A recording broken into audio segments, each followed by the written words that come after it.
E aí, galera, bora para mais uma aula de história. O tema de hoje é Brasil dos anos 20 do século 20. Se você se ligar, 1920 e poucos faz parte do período chamado República Velha, que é um tema que nós já trabalhamos em uma outra aula.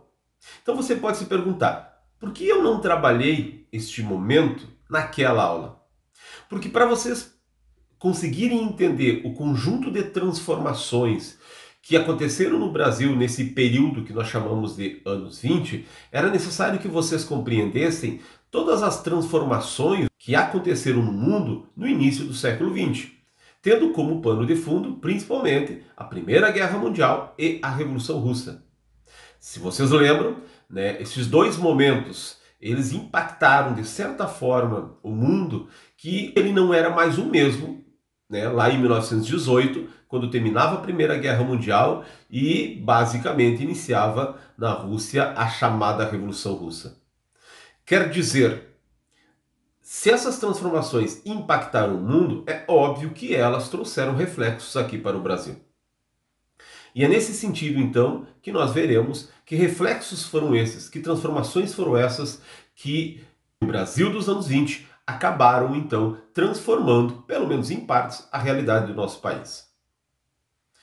Se vocês lembram rapidamente, o Brasil da República Velha ele era controlado pelas chamadas oligarquias estaduais, tendo à frente a chamada oligarquia cafeicultora, que era do estado de São Paulo e que, obviamente, tinha toda uma parceria lá com o estado de Minas Gerais. Então nós tínhamos lá o Partido Republicano Paulista e o Partido Republicano Mineiro, que basicamente controlavam o país, que do ponto de vista econômico tinha um foco na agroexportação, tendo como principal produto o café. E em função justamente da importância do café para a economia do país naquele contexto, que esses grupos, né, os paulistas e mineiros, acabaram montando uma estrutura em que basicamente mantinha eles no poder. Essa estrutura era beneficiada por toda uma legislação eleitoral, né, e pelo poder dos chamados coronéis, que eram vistos como chefes locais, líderes regionais, que controlavam ou com mão de ferro ou através de uma série de troca de favores, o tal do clientelismo, né, e que garantiam a manutenção do poder sempre nos mesmos grupos sociais. E é nesse sentido que justamente este Brasil, que ao proclamar a sua república prometeu um governo diferenciado, na prática mudou muito pouca coisa para o povão como um todo. Mais do que isso, nos anos 20 nós temos alguns setores da sociedade que começam a aparecer e crescer, né, e automaticamente, né, colocar para fora as suas angústias e os seus desejos de transformação, como setores da chamada classe média, o operariado urbano, enfim, são esses grupos sociais que se somam àqueles que há muito tempo já vinham sendo oprimidos, né, e automaticamente esse contexto de transformações do mundo se somam, né, ao desejo de mudança no país. Ok? Então é esse contexto que vocês têm que ter claro para entender o Brasil dos anos 20. Então, tradicionalmente se costuma falar a chamada política do café com leite, uma espécie de alternância no poder enquanto presidência da República, né, dos paulistas e dos mineiros. E nos estados, né, a chamada política dos governadores garantia o apoio justamente de líderes regionais que davam, né, o poder para que, no geral, os mesmos grupos se elegessem, então, como governadores. A questão então é que esse modelo ele vinha sendo questionado e em 1921, quando estava para acontecer, né, a escolha do novo presidente da República, houve um grande racha, vamos chamar assim, entre essas oligarquias regionais. E surgia um grupo que ficou conhecido como a chamada Reação Republicana, que basicamente bateu de frente, né, com São Paulo e Minas Gerais. Naquele contexto, concorria, né, como candidato oficial, né, dos cafeicultores, um cara chamado Arthur Bernardes. E na oposição nós teremos o chamado Nilo Peçanha. Quando as eleições aconteceram, marcadas pelas fraudes, pelas maracutaias, voto de cabresto, enfim, obviamente o candidato oficial que tinha toda a máquina, né, do Estado, toda a estrutura na mão, acabou vencendo. Porém, a oposição acaba se organizando e a partir de um sentimento de indignação com a continuidade da situação do país, alguns movimentos acabaram estourando. 1922 vai ser um momento chave, inclusive, e não é à toa. 1922 comemorava-se no Brasil o centenário da independência do país. E como sempre, nas chamadas datas comemorativas, tem aquelas reflexões que buscam trazer à tona, né, a importância do momento. Eis que, nesse contexto, muitos movimentos começaram a questionar, tá, mas que Brasil é esse que está comemorando 100 anos? O que mudou de fato da independência até agora? De que forma a população se beneficiou com este país que hoje comemora 100 anos? Então, por isso, 1922 vai ser o ano em que uma série de movimentos vão acabar acontecendo, né, e se somando nesse desejo de transformação. Por exemplo, em 1922 é fundado o Partido Comunista Brasileiro. Partido que, obviamente, está diretamente vinculado àquele processo que acontecia na Rússia, naquele contexto, né, onde os proletários, ou pelo menos do ponto de vista teórico, haviam tomado o poder. Então, se na Rússia era possível que os trabalhadores tivessem tomado o poder, por que isso não acontecer aqui no Brasil? Quando falávamos da Revolução Russa, discutíamos, por exemplo, que a ideia do socialismo ele parte de uma premissa que é a ideia de que os trabalhadores do mundo deveriam se unir. Lembrem lá o manifesto do Partido Comunista, do Marx, né? Trabalhadores do mundo univos. Então, a ideia do socialismo tem a ver com uma ideia da revolução internacional. E é nesse sentido que, pelo mundo afora, vários partidos comunistas acabam sendo fundados, e no Brasil, obviamente, isso não ia deixar de acontecer. O Partido Comunista Brasileiro ele veio para ajudar a organizar um movimento operário que já existia. Quer dizer, quando se falava lá da República Velha, se falava do movimento operário, da organização, das grandes greves lá de 1917, que justamente aconteceram num período em que o mundo vivia a Primeira Guerra Mundial, e neste contexto houve um certo desenvolvimento da indústria brasileira e automaticamente aumentou o número de indústrias e operários que, em péssimas condições, organizados principalmente a partir de movimentos anarquistas, né, geraram uma série de movimentos grevistas, enfim, pelo mundo afora.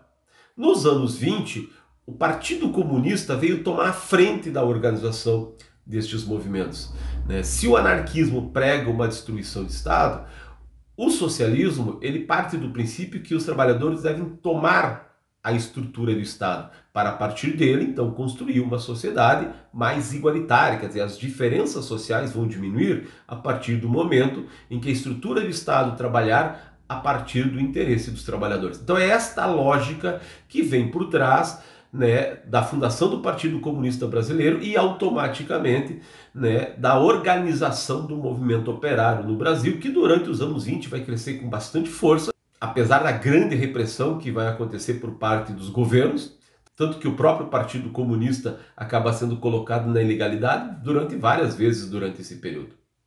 Mas mesmo assim, a pressão cresceu, tanto na cidade quanto no campo, a organização desses movimentos pressionou os governos de tal forma que nos anos 30, né, o Getúlio Vargas, vendo a força desses movimentos, ajuda a construir, né, obviamente com uma série de interesses por trás, boa parte daquilo que nós vamos chamar de legislação trabalhista, que deu uma série de garantia aos trabalhadores.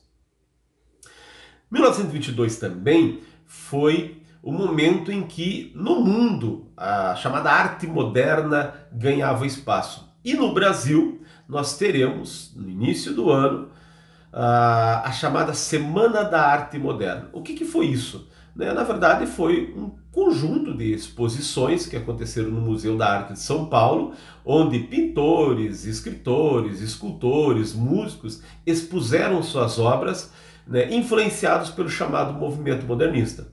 Lembrando que o modernismo ele parte de um princípio que ele acaba transgredindo com o tradicional. Ele rompe com aquela ideia de que devem existir padrões, né? E automaticamente isso significa o quê? Romper com o tradicional significa trazer uma nova forma de ver o mundo. E esta nova forma de ver o mundo, e tem um detalhe, né, tinha como foco na Semana da Arte Moderna justamente a realidade do Brasil. Quer dizer, as obras dos pintores, escultores, enfim, Tarsila do Amaral, Menotti Del Picchia, Mário de Andrade, Oswald de Andrade, Cândido Portinari, o Villa-Lobos, enfim, todos esses artistas acabaram pegando a realidade brasileira e tentando retratar essa realidade a partir das suas obras de arte. É claro que o romper com o tradicional nesse contexto acaba sendo visto como uma crítica à situação do Brasil e, obviamente, da população brasileira nesse contexto de dominação por parte das oligarquias regionais e, principalmente, dos cafeicultores. Beleza? Então, de maneira geral, a Semana da Arte Moderna ela acabou sendo vista, né, como subversiva naquele contexto, justamente por romper e questionar padrões, né, e valores, inclusive morais, éticos, né, que vão fazer com que muitas pessoas acabem vendo a obra desses artistas como um lixo, né, como algo que não merecia ser chamado de arte, né, como em vários momentos da história, como até não muito tempo atrás aqui no próprio Brasil, algumas pessoas, né, não entendendo o que estava por trás da obra de determinados artistas, acabaram vendo determinadas obras como lixo ou também como não mereciam ser chamadas de arte. Beleza? 1922 também vai ser um momento que vai iniciar um movimento chamado tenentismo. Bueno, os operários usavam, né, como arma principal lá as greves, né, os piquetes. Os artistas vão usar como arma principal para questionar o Brasil daquele contexto, né, as suas obras de arte. E o movimento tenentista? Bueno, como o próprio nome diz, tenentes. Bueno, tenentes, neste caso, do Exército Brasileiro. Então vai ser um movimento armado. 1922, logo após vamos dizer, as eleições que deram a vitória ao candidato oficial chamado Arthur Bernardes, houve uma rebelião de alguns jovens oficiais do Exército que não concordavam justamente com o que estava por trás das eleições e que, em função das maracutaias, acabou dando a vitória lá para o Arthur Bernardes. Mais do que isso, naquele contexto, inclusive, havia uma briga muito forte de setores do Exército justamente contra essa oligarquia dominante, porque militar, Marechal Hermes da Fonseca, que inclusive já tinha sido presidente da República, ele acabou sendo preso justamente por questionar, por criticar essa estrutura que existia no país. Então, em função disso, alguns militares acabam se reunindo com o objetivo de impedir a posse do Arthur Bernardes e automaticamente derrubar o governo dos cafeicultores. Mas qual era o programa deles? Porque eles não tinham um partido político. Tá? O programa deles representava basicamente o desejo de transformação de todos esses setores que questionavam a oligarquia no poder.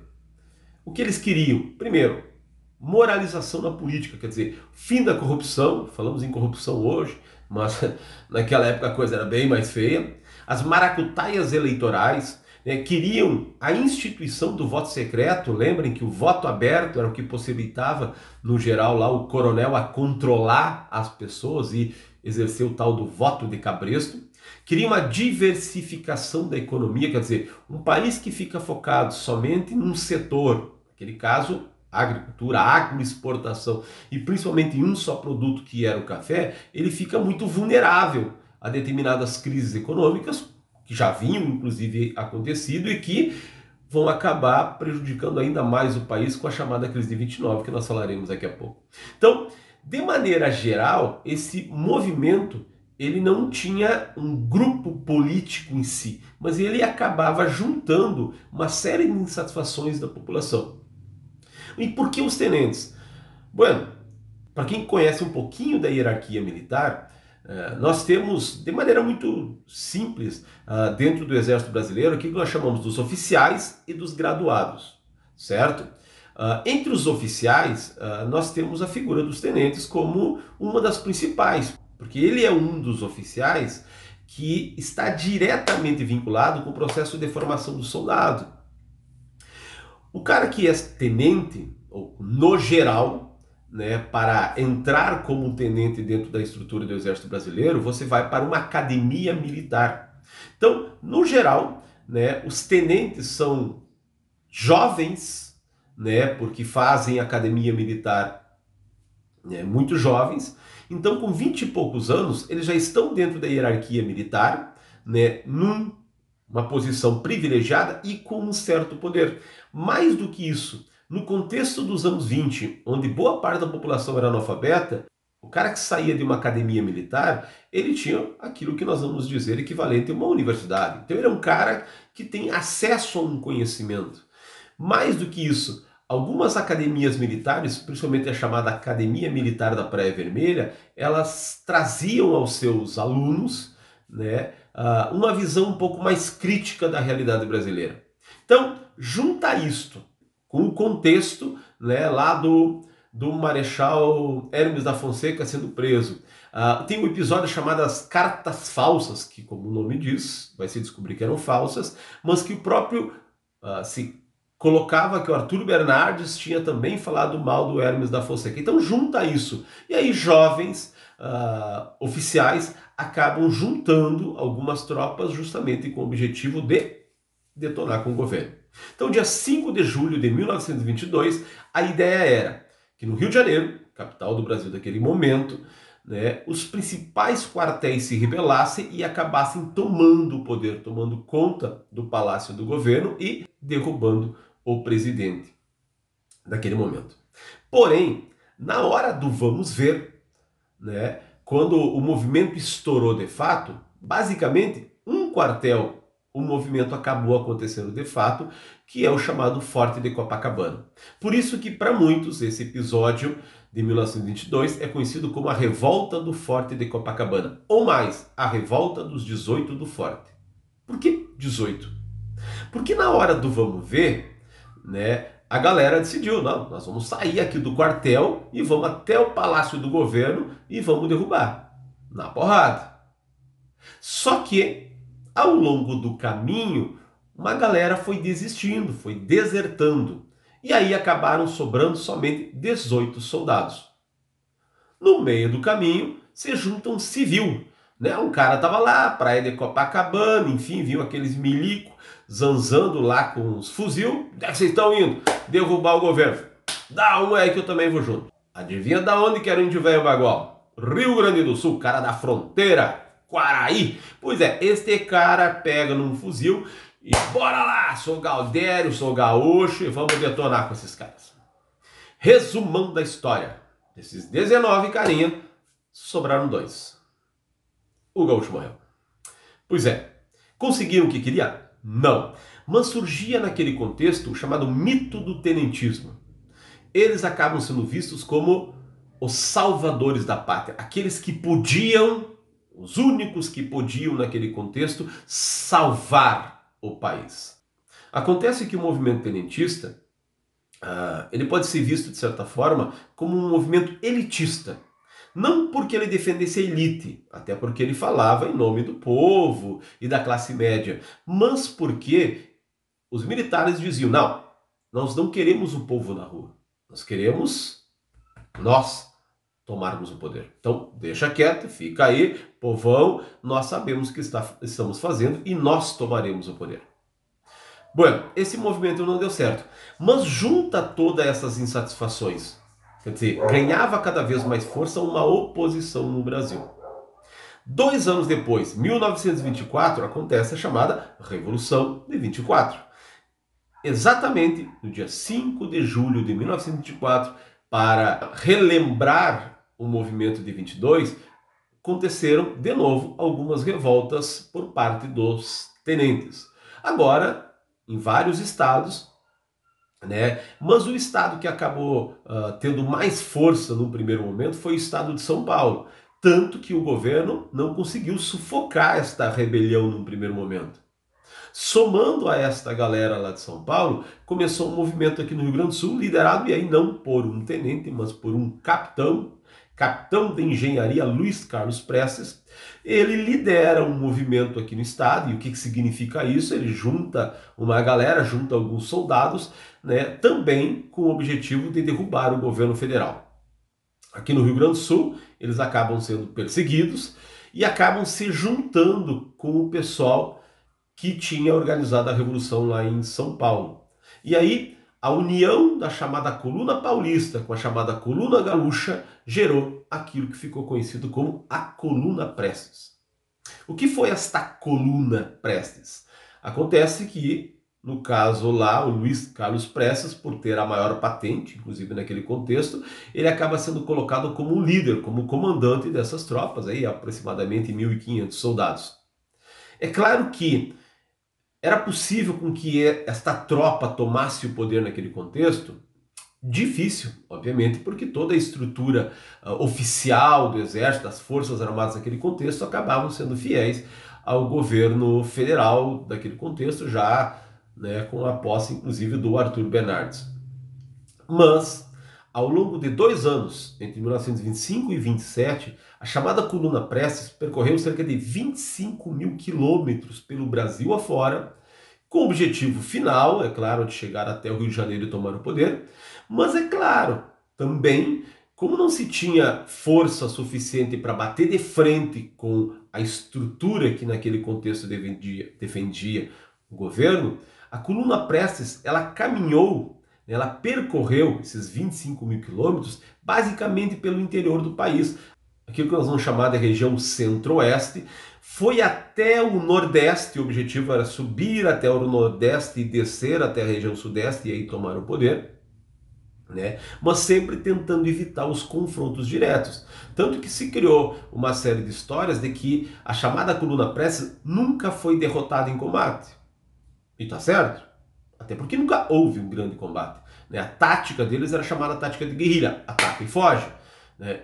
E aí criou-se todo um mito, vamos dizer assim, em cima da Coluna Prestes, né, de que eles seriam a única esperança do país. Tanto que vai ter um autor daquela época, né, chamado Monteiro Lobato, né, que vai descrever o Luiz Carlos Prestes como o Cavaleiro da Esperança. E apesar deles não conseguirem aquilo que eles queriam, até porque eles não conseguiram nem chegar no Rio de Janeiro, porque no geral acabaram sendo combatidos, e aí em função de uma série de situações eles acabam voltando e fugindo do Brasil e acabam se exilando, inclusive muitos deles lá na Bolívia. Criou-se a ideia de que literalmente tinham pessoas dispostas a dar a vida para mudar a realidade do país. Então, junta todas essas insatisfações, todos esses movimentos que buscavam a transformação do país, né? Até então, eles não tinham conseguido. Porém, um fato ajudou neste processo. Em 1929, quando se organizava no Brasil o processo que escolheria o novo presidente da República, acontecia nos Estados Unidos, e aí acabou repercutindo no mundo inteiro, a chamada crise de 29, que é um tema de uma outra aula. Mas é interessante que vocês entendam nesse contexto que essa crise econômica nos Estados Unidos teve um impacto muito forte no Brasil. Porque como o Brasil tinha um foco na agroexportação, tendo como principal produto o café e como principal comprador do nosso café os Estados Unidos, cara, isso detonou com a economia do Brasil. Porque justamente o principal comprador basicamente parou de comprar. Isso significa que a economia do Brasil passou por uma grave crise econômica. E o que significa isso? Significa menos dinheiro, mais inflação, alta dos preços. Quer dizer, a população que está ferrada vai se ferrar ainda mais. E as políticas do governo, no geral, tinham um objetivo sempre. Era garantir, né, o preço do café, ou garantir os interesses dos cafeicultores, deixando, no geral, a população de lado.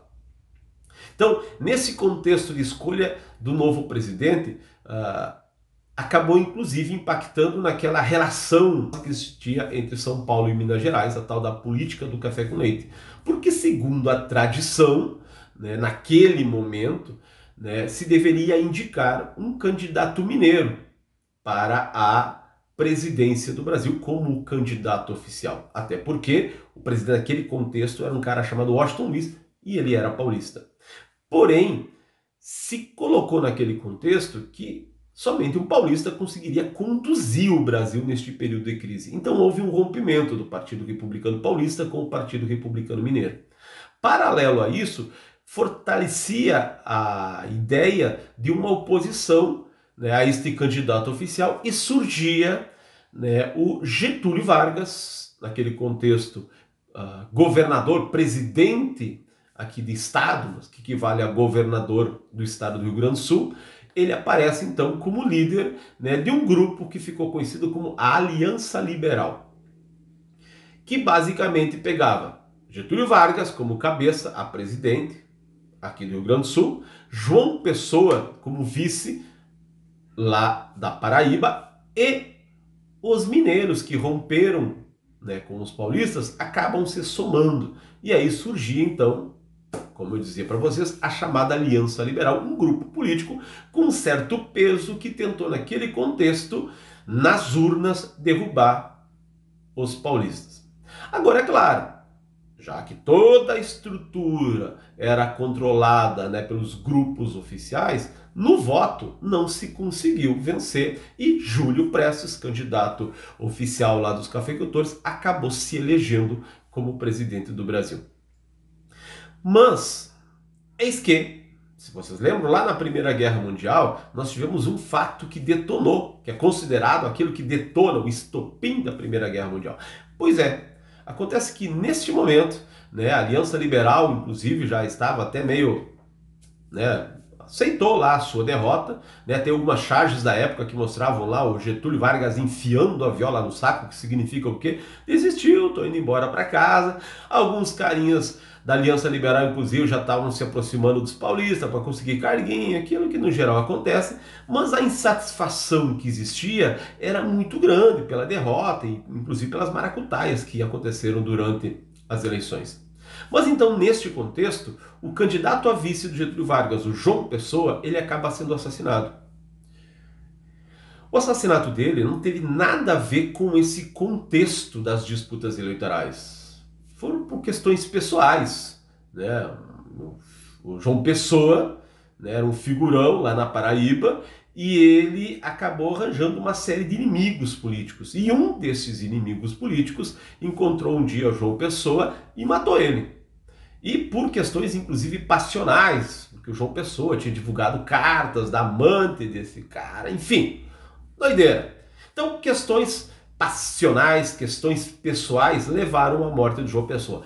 Porém, o grupo da oposição aos cafeicultores aproveitaram esse assassinato e criaram um fato político por trás dele. E colocaram, né, que, na verdade, o João Pessoa foi assassinado por não ter aceitado apoiar os paulistas. E é nesse contexto, inclusive, né, se vocês repararem, foi construída aquilo que hoje é a bandeira da Paraíba. Se você não conhece, vou botar aqui no canto da tela. E vai chamar a atenção de vocês, como talvez já tenha chamado, né, que está escrito ali nego. Quer dizer, alguns dizem nego? Não é nego, é nego. Como assim nego?